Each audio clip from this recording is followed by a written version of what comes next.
¿Qué tal amigos de T13.cl y a todos ustedes que nos siguen en las plataformas digitales T13?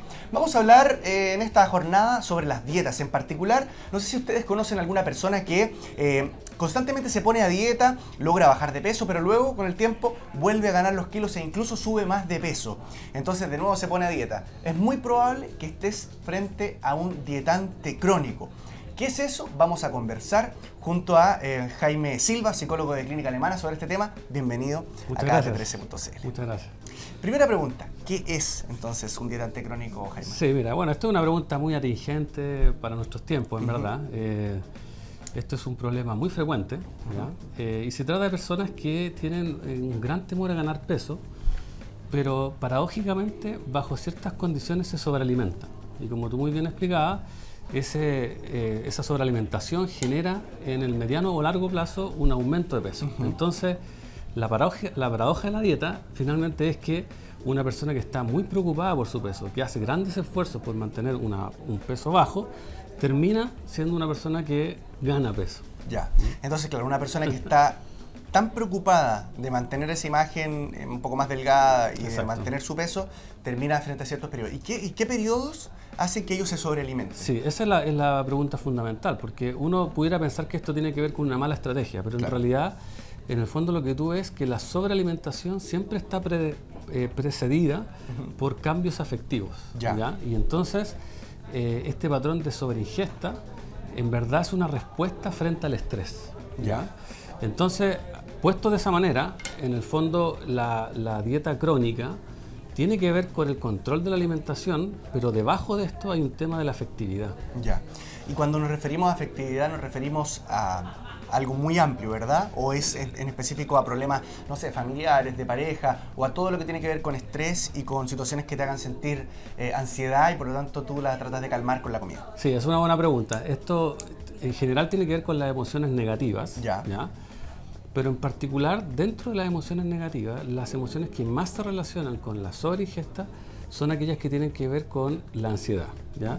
¿Pero qué ansiedad? La ansiedad en el fondo no es en este contexto referido como a la voracidad por comer, que la gente dice estoy ansiosa por comer, sí, pero eso es voracidad. No, esto tiene que ver con cuando tú anticipas que algo va a ocurrir en el futuro que para ti es difícil de tolerar, soportar, o tienes temor de si lo vas a hacer bien, hacer mal, ¿me entiendes? En el fondo, examen en la universidad, una entrevista de trabajo, una presentación público o una conversación pendiente con la pareja. Exactamente, cuando tú en psicología analizas las emociones, por ejemplo, la tristeza siempre es una emoción para el pasado. Tú tienes como un sentimiento, por ejemplo, de pérdida de algo que ocurrió. En cambio, la ansiedad siempre es sobre el futuro, es un miedo del futuro. Y como tú dices muy bien, estos miedos se tratan generalmente de aspectos que tienen que ver con mi autoestima. Es decir, cosas donde yo siento que va a estar en juego el valor que yo me doy a mí mismo, o los demás me dan a mí, respecto de mí, digamos, de mis características personales, intelectuales, incluso corporales, qué sé yo. Por supuesto. Y bueno, seguimos conversando entonces con Jaime Silva, psicólogo de Clínica Alemana, sobre el dietante crónico. Y yo te quiero preguntar ahora, ¿quiénes tienen mayor predisposición a ser dietantes crónicos? Hombres, mujeres, personas que están sometidos a estrés, gente que tuvo a lo mejor problemas en la infancia o que está pasando por un periodo difícil. Exacto. Mira, visto así por encima primero, si tenemos una visión como superficial, diríamos, bueno, esto le ocurre en mayor medida a las mujeres. ¿Ya? Y nuestros estudios en general muestran que a lo largo de la vida, no es poco, un 40% de las mujeres pueden tener este patrón en algún punto de su vida. ¿Ya? Pero si tú lo miras ya más de cerca, te das cuenta que en realidad a las personas que le ocurre esto de manera manifiesta y de manera significativa en sus vidas, son personas sensibles al estrés. ¿Ya?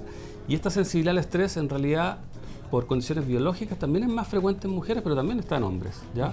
Entonces tú encuentras que este patrón dietante crónico se reparte en mayor medida en las mujeres y en una menor medida en hombres, cada vez más en hombres, sí, ¿ya?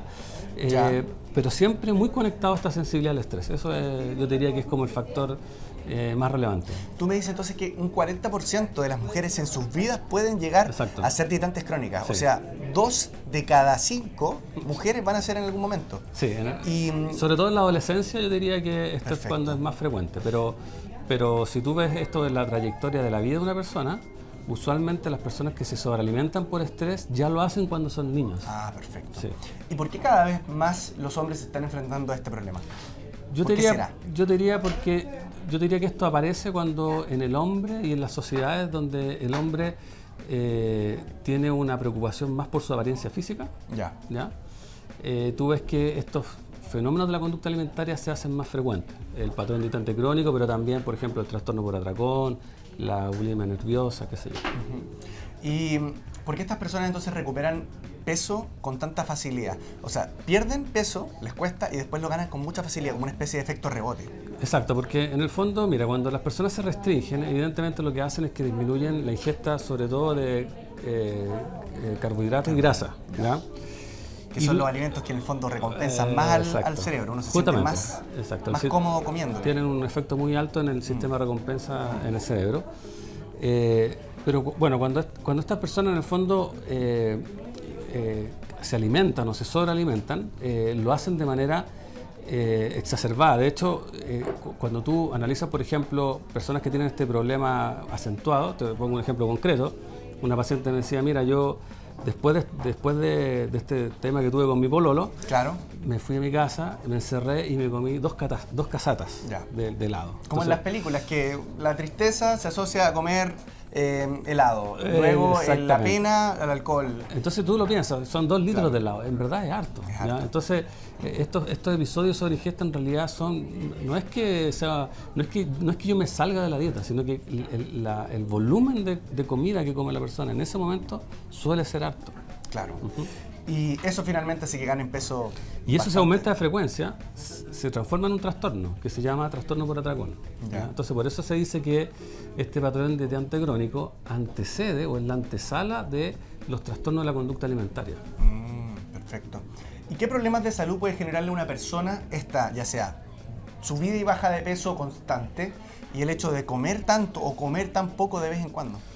Bueno, evidentemente hay temas conectados con la nutrición, ya que no es mi especialidad, pero claro, en el fondo, cuando tú describes en la trayectoria de una vida de una persona este patrón de irritante crónico, lo que tú ves es que se va generando una especie de contexto que favorece la obesidad. ¿Ya? Y eso está conectado con la resistencia a la insulina, la dislipidemia, la hipertensión, ¿me entiendes? El síndrome metabólico, todas esas condiciones o enfermedades crónicas, en el fondo, que son médicas, ¿ya? Pueden tener una vía que podríamos llamar una vía psicológica, ¿ya? Es decir, personas que tienen un tema con su regulación de la afectividad que termina por llevarlos hacia un camino que los termina dejando como personas obesas. Y Jaime, desde el punto de vista ya más psicológico, ¿es bueno hacer dieta? ¿O tiene más que nada, desde el punto de vista de la psicología, más problemas que beneficios? La dieta siempre tiene que estar hecha a través de un contexto, ¿no es cierto?, profesional, ¿ya? Porque en realidad hay distintas necesidades que una persona, o sea, hay distintas necesidades que pueden llevar a una persona a realizar una dieta de ciertas características. Es decir, por ejemplo, si tú eres un deportista, tienes que tener una dieta de deportista, que no tiene que ver con bajar peso, sino que tiene que ver, por ejemplo, con, no sé, mejorar tu masa muscular y qué sé yo. Claro. ¿Ya? Entonces, conceptualmente hacer dieta es algo que, claro, puede estar bien, puede estar mal, pero en realidad yo diría que la restricción alimentaria crónica, que es la que estamos nosotros hablando, como suele ser hecha por personas que en verdad lo hacen de manera errática, claro, no tiene una estrategia, no tiene un seguimiento profesional, y en ese sentido eso sí puede ser muy dañino para la salud, porque te puede, por ejemplo, entre otras cosas, privar de ciertos nutrientes, ¿no es cierto? Porque tú, por tu creencia, ¿no es cierto?, hiciste un tipo de dieta que en verdad te deja sin esos tipos de nutrientes y eso tiene un efecto en la salud. ¿Y por qué muchas personas asocian la comida a estados de ánimo? Por ejemplo, como lo conversábamos, estoy triste, voy a comer cosas dulces. Estoy con pena, voy a ahogar mis penas en alcohol. Estoy, etcétera. Feliz, voy a recompensar con una cosa con harta grasa. En el caso de la comida, claro, la comida activa el sistema, llamemos, del cerebro, que tiene que ver con emociones positivas. Claro. Entonces, en el fondo, si tú lo piensas, nuestro cerebro lo que hace cuando estamos pasando por periodos emocionales negativos, que son generalmente también largos, nos ayuda a restablecer la vida afectiva a través de la activación del sistema de emociones positivas. ¿Ya? Y una forma rápida, económica, simple de hacer eso es comiendo. ¿ya? Entonces, por eso en sociedades donde hay mucha disponibilidad de alimentos, el comer es una forma que tiene la gente para exacerbar sus emociones. Si estuviéramos en un país donde, o en un periodo histórico donde el alimento es más escaso, esto no existe, no es un problema, ¿no? Claro, no existe. Bueno, y por eso es que vemos también en Estados Unidos toda la obesidad que hay, un país que es muy desarrollado. Y lo mismo está pasando acá en nuestro país. De hecho, hay una gran cantidad de gente que lamentablemente tiene problemas de obesidad. Y por otro lado, ¿qué se recomienda entonces hacer? Porque casi que la comida termina siendo una droga, funciona muy parecido. Entonces, ¿qué se recomienda hacer en lugar de comer? Mira, esa es la pregunta central al final, y en el fondo la respuesta no es tan sencilla, porque lo que tiene que aprender la persona es a lidiar o manejar su estrés o su ansiedad por esto que va a ocurrir en el futuro, ¿no es cierto?, de una manera estratégicamente diferente, que sea mucho más compleja que simplemente comer, y que por tanto le va a significar un esfuerzo, un aprendizaje, y por eso muchas veces requiere la ayuda profesional. Claro. Pero la respuesta corta es que una persona, para salir de este patrón, tiene que aprender a manejar su estrés de otra manera. Pero si ya la voluntad no es suficiente, ayuda profesional sin duda. Sí, absolutamente. Y bueno, también es cierto que en el fondo también las personas, cuando van madurando, se van desarrollando como personas, van mejorando sus estrategias de regulación de emociones. Ya, por ejemplo, un adolescente regula sus emociones de manera más precaria que una persona de 30, por ejemplo. Entonces, tú muchas veces ves que estos patrones de irritante crónico, con el paso del tiempo, también se van mitigando. ¿Ya? Hay esperanza. Pero entonces, eso no es para todo el mundo. Ya. Hay esperanza entonces, Jaime Silva, psicólogo de Clínica Alemana. Te damos las gracias por haber estado aquí con nosotros en Vida y Salud. Y bueno, estén atentos a cualquier otra intervención que vamos a tener en T13.cl, en las plataformas digitales de T13. Que tengan muy buen día.